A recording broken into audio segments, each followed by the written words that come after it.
आ गए मक्के में खरपतवार और नहीं मिल पा रहा है समाधान, तो टेंशन किस बात की। मैं हूं ना आपका एग्री डॉक्टर जो बताएगा आपको अचूक समाधान। तो वीडियो के लास्ट तक बने रहें और जाने इन सभी का अचूक समाधान।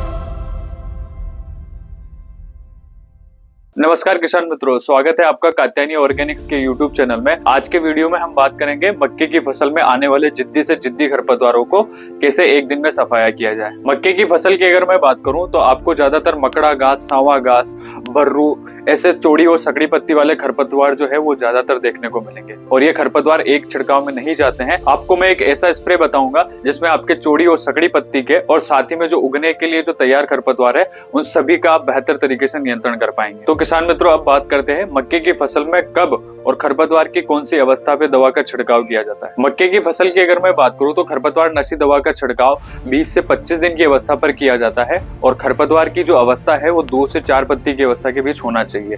अगर इससे खरपतवार बड़ा रहेगा तो दवा का जो रिजल्ट है वो आपको बेहतर तरीके से देखने को नहीं मिल पाएगा। तो चलिए किसान मित्रों, अब बात करते हैं वीडियो के सबसे महत्वपूर्ण विषय, यानी कि कौन सी दवा को जो है आपको छिड़काव के लिए प्रयोग में लेना है। तो किसान मित्रों, आपको मक्के के लिए सबसे पावरफुल कॉम्बो यानी कि एट्राजिन 50% और टेम्बोट्रायोन 34% जो है वो लेना है। इन दोनों दवाइयों को आपको अलग अलग घोल बनाना है और छिड़काव के लिए एक साथ में प्रयोग में लेना है। किसान मित्रों, एट्राजिन 50% जो रहेगा वो उगने को तैयार खरपतवारों को नियंत्रित करेगा और टेम्बोट्रायोन चौड़ी पत्ती वाले खरपतवारों को जो है नियंत्रित करने में मदद करेगा।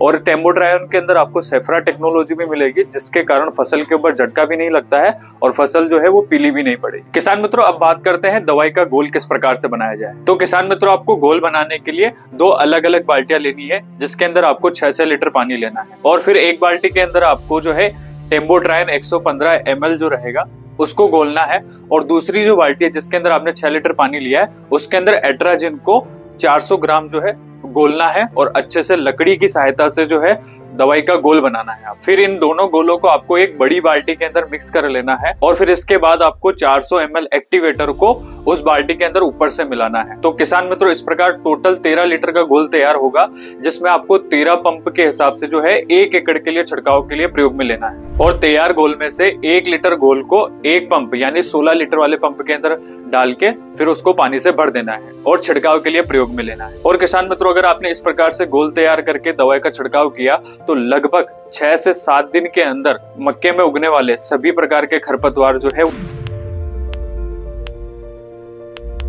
किसान मित्रों, अब बात करते हैं सबसे महत्वपूर्ण विषय, यानी कि आपको छिड़काव के लिए कौन कौन सी सावधानियां बरतनी है और किन किन बातों का आपको ध्यान में रखना है। किसान मित्रों, आपको खरपतवार नाशी दवा का छिड़काव करने के लिए हमेशा कट नोजल या फ्लैट फैन नोजल का इस्तेमाल करना है। इससे छिड़काव की हुई दवा जो रहेगी वो फैल के जो है पत्तों के ऊपर लग पाएगी जिससे पौधा उसको अच्छे से अवशोषित भी कर पाएगा और खरपतवार नाशी दवा का जो है रिजल्ट भी आपको शानदार मिलेगा। अगर आपने फ्लैट फैन नोजल का इस्तेमाल नहीं किया है तो दवा के जो है 80 से 90% तक जो है आपको रिजल्ट देखने को नहीं मिलेंगे। इसके अलावा किसान मित्रों, आपको यह सुनिश्चित करना है कि खेत के अंदर नमी जो है वो पर्याप्त मात्रा में होना चाहिए। अगर खेत के अंदर नमी नहीं रहेगी तो फसल भी तनाव में आएगी और दवा का जो रिजल्ट है वो भी आपको बेहतर देखने को नहीं मिलेगा। अब बात करते हैं खरपतवार की अवस्था जो है वो कौन सी होनी चाहिए। किसान मित्रों, हमेशा ध्यान रहे कि खरपतवार की जो अवस्था है वो 4 से 6 पत्ती के बीच होना चाहिए और अगर इससे बड़े खरपतवार हो गए हैं तो आपको हाथ से निराई गुड़ाई करके ही खरपतवारों को निकलवाना है, क्योंकि इस अवस्था पर खरपतवार होने के बाद में दवाई से जो है वो नियंत्रित नहीं हो पाते हैं